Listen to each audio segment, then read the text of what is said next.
Marc Hervieux, bonjour. Bonjour, mon ami Winston.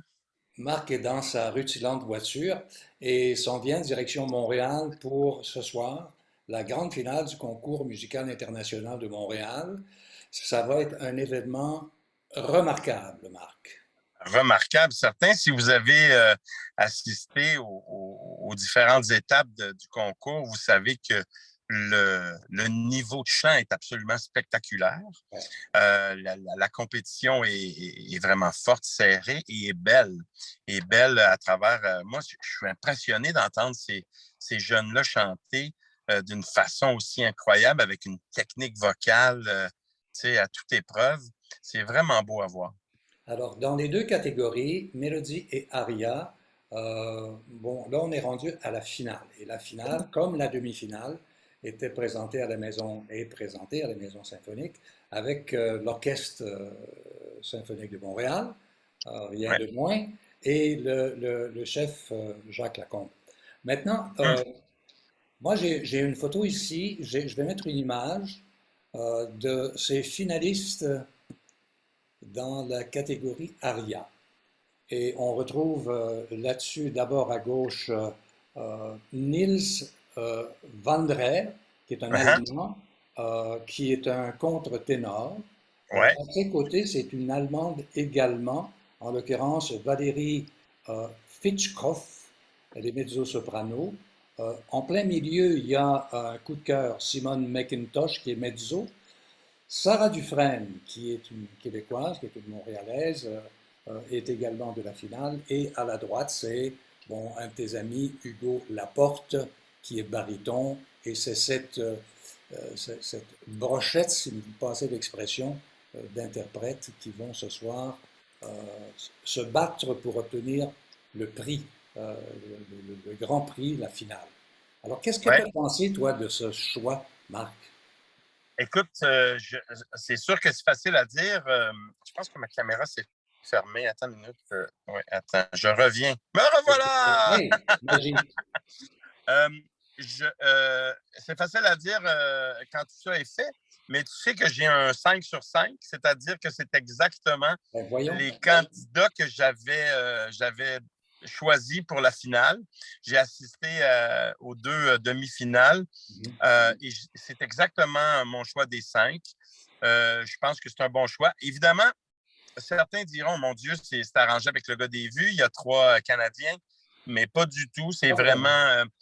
d'abord et avant tout, dès le départ, des gens qui ont passé dans le processus rigoureux pour se retrouver dans le concours, puis après, qui ont performé d'une façon exceptionnelle. Moi, j'ai trouvé nos deux Canadiennes tellement, tellement bonnes. Évidemment aussi Hugo, mais Hugo, je l'avais déjà entendu plusieurs fois, donc je le connaissais. Mhm. Mais les deux autres, je les avais à peine entendus et j'ai été vraiment, vraiment, vraiment charmé. Charmé par plusieurs, dans ces deux cas, là, par la voix, bien sûr, mais aussi par l'interprétation. Parce que souvent, plus jeune comme ça, ben, des fois, l'interprétation va un peu être gênée. Gêné. Mhm. Disons ça comme ça. Là. Mhm. Et la technique vocale est belle et parfaite, mais l'interprétation, laisse, pas qu'elle laisse à désirer, mais qui est moins importante. On accorde moins d'importance. Et dans leur cas, wow! Ouais. Ben, Mais écoute, interprétation. ce que Ouais, tu racontes là, c'était surtout vrai dans le cas d'un baryton basse ukrainien, Vladislav Bialski, qui a ouais. une voix formidable, mais Ouais. on sentait qu'il manquait un petit peu d'expérience, là, tu sais. Exactement. Tu viens de donner exactement le bon qualificatif, ou en tout cas la bonne raison. C'est simplement un manque d'expérience. Il ne faut jamais oublier que ces chanteurs-là sont en début de carrière. C'est un manque d'expérience parce que la voix était là. Hein, la voix était impressionnante de ce baryton basse ukrainien. Après, ben, la mezzo allemande, je l'ai beaucoup aimé ce soir de la première compétition de demi-finale. Et ce contre-ténor que j'ai entendu à la dernière demi-finale, et tu sais quoi? Justement, pour revenir sur ce sujet-là de l'interprétation, moi, en tout cas, dans mon oreille, quand il a commencé à chanter, il y avait plusieurs fois des petits moments où il y avait des problèmes d'intonation, de justesse. Mais l'interprétation, la voix magnifiquement placée, tout ça faisait qu'on a oublié justement ces problèmes d'intonation pour finalement, et ça, je dis ça, moi, peut-être que les juges me diraient, t'es complètement dans le champ, tu sais, il n'y avait pas de ça. Moi, j'ai entendu ça quelques fois, mais malgré ça, je le plaçais dans les finalistes parce que d'abord, c'est un talent rare, et c'est un talent solide. Donc, pour moi, c'était.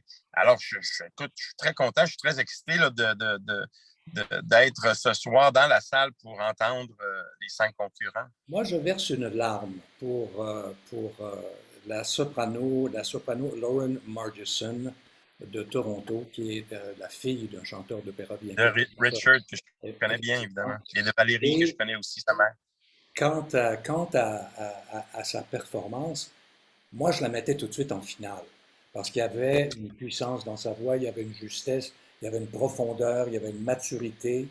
Et moi, j'ai une petite larme qui a coulé là-dessus. Toi, tu peux comprendre qu'elle n'ait pas été Oui, choisie? ouais, moi, je ne l'aurais pas choisi. Puis c'est pas pour euh, euh, minimiser son talent. Mhm. C'est quand on compare avec les autres. Ouais. Moi, je trouvais que pour l'avoir déjà entendu, je ne trouvais pas que c'était sa meilleure performance. Ceci dit, hey, des concours, là, c'est tough. C'est tough. Et puis, c'est Psychologiquement, énervant. c'est dur. Et puis, hey, écoute, peu importe si tu en as fait 25 ou 2 dans ta vie, c'est tough. Et donc, moi, je ne la plaçais pas là, mais comme je te dis, c'est pas parce qu'elle n'a pas bien performé, c'est pas ça. C'est juste que après ça, il faut faire un choix de 5. Donc là, tu dis, eh ben, celui-là, celle-là, celui-là, celle-là. Oups, t'es rendu, t'as une concurrente comme elle, mais peut-être qu'elle est 7e dans ta liste. Tu dis, ouais, ça crève-cœur, tu sais, ça crève le cœur, mais c'est C'est comme ça sûr. pareil. Toi, le ténor, qu'est-ce que tu as pensé de la performance du coréen? Le coréen au nom un peu difficile à prononcer, mais quand même, Ji Hoon Sun, Ouais. qui avait une voix, un ténor très particulier. Écoute, un très beau ténor, une voix magnifiquement placée, avec une facilité exceptionnelle d'aller faire des contre-dos. Il en a fait, je ne sais pas combien ce soir-là, a fait des si bémols en masse, tout ça, mais pour moi, dans mon humble avis, le problème principal de ce gars-là, ça a été son choix de répertoire. Ah, Il ne chantait pas le bon répertoire ce soir-là pour la voix qu'il a. je comprends. Donc, dans le milieu, pourquoi me réveiller? Je ne veux pas entendre un ténor comme lui chanter ça. Kejelida Manina non plus. Je sais très bien qu'il va être capable de faire le contre-dos à la fin de Kejelida Manina. Et puis, dans son air du milieu, l'air de Ramiro, écoute, c'était flamboyant, c'était extraordinaire, mais j'aurais voulu ce répertoire-là, Bellini, Donizetti, Mhm. Rossini, dans le premier extrait, puis dans le dernier aussi. Et puis même s'il avait voulu chanter en français, il y avait moyen de chanter dans un répertoire plus lyrique, léger ou même juste léger. Là, il est allé vraiment dans le lyrique avec le Werther et le bohème. Pour moi, c'était une erreur. C'était vraiment une erreur. Donc, je pense que c'est là aussi que les juges ont décidé de faire un autre choix. Oui. J'aimerais tout simplement ici souligner la présence dans la catégorie mélodie des gens que l'on voit en ce moment. Harriet Burns, une américaine, Meredith Wolgemuth, qui est une américaine également, soprano, et Brian Murray, baryton, qui nous ont démontré dans cette catégorie énormément de talent. Oh, oui, vraiment. J'ai adoré Brian Murray, moi, dans la catégorie mélodie. Je suis allé aux premières épreuves là, de la catégorie mélodie. Je l'ai entendu, je l'ai trouvé vraiment très bon. Ça demande, c'est un art en soi, hein, la mélodie, puis ça demande des capacités complètement différentes de l'opéra ou des airs, de l'aria. Je l'ai trouvé vraiment très bon. Quant aux 2 filles qui sont en finale, je ne les ai pas entendus le soir où je suis allé, parce qu'évidemment, c'était sur plusieurs soirs. Mais vraiment. Et puis, Brian Murray, on l'a entendu aussi dans la catégorie ARIA. Il s'est rendu quand même dans les demi-finalistes aussi. Marc, les prix vont être remis ce soir. On va connaître les gagnants. Et les prix sont quand même super intéressants. Et ça s'équivaut dans les deux catégories, mélodie et aria. Le premier prix, c'est 30 000. Le deuxième, c'est 15 000. Et le troisième, c'est 10 000. Il y a une foule de prix spéciaux qui s'ajoutent à ça aussi. Oui, exactement. Et c'est un peu pour ça aussi qu'on s'embarque dans des concours comme ceux-là. Il y a le prix du public également. Le public peut voter. Alors, Oui. comment le public peut-il voter? En fait, c'est le prix du public, c'est le prix Ici Musique. Donc, vous pouvez, soit par Facebook, par exemple, sur la page du Concours musical international de Montréal, vous pouvez cliquer sur le lien. Certainement que sur la page Ici Musique, vous allez trouver aussi le lien.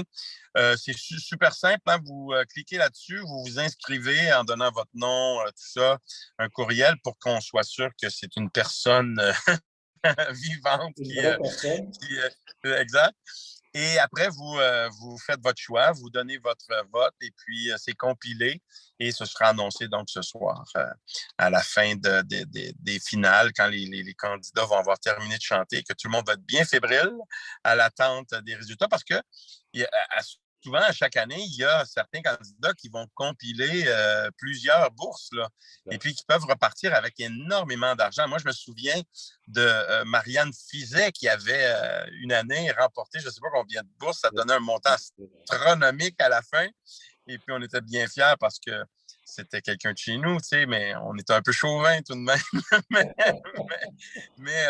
mais ce soir, on risque de l'être aussi parce que quand même, 3 Canadiens sur 5 finalistes, c'est vraiment spectaculaire. On risque de se coucher un peu plus tard. J'espère que tu n'as pas de rendez-vous demain matin très tôt. Ben, demain matin, 6 heures, je vais être au café, à mon café, mais peut-être que j'aurai peut-être un peu plus les traits tirés que d'habitude.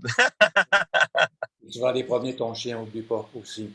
Alors, Ouais. en conclusion, je rappelle que les finalistes pour la catégorie ARIA sont Hugo Laporte, Sarah Dufresne, Simone McIntosh, Niels Wanderer et aussi Valérie Fekoff.